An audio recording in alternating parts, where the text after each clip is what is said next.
একটা গ্রামের নাম ছিল সুখনগর।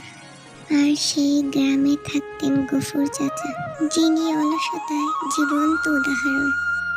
যখন সকালে সবাই হাঁস মুরগিকে খাবার দেয়, কাজে যায়, তখনও গফুর চাচা ঘুম।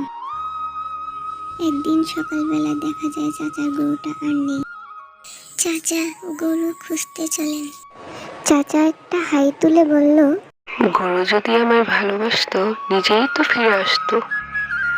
সবাই অবাক, এ আবার কেমন যুক্তি। গ্রামের হাটে একদিন গফুর চাচা একটি ঝুড়ি নিয়ে বসলেন। লোকজন ভিড় করলো। চাচা, কি বিক্রি করছেন? চাচা গম্ভীর মুখে বললেন, অলসতা গো, যার দরকার এসে একটু ঘুমিয়ে যাও। হাট ভরে গেল হাসির শব্দ। চাচার অলসতা হয়ে উঠল এক পর্যায়ে বিনোদনের উৎস।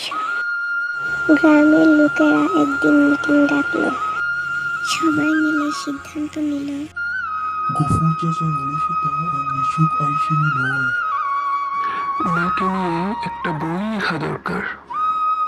চাচা শুনে বলল, বই লিখো, কিন্তু আমার ঘুমের সময় ডেকো না যেন। এই কথা বলে উঠতেই সবাই হেসে উঠল।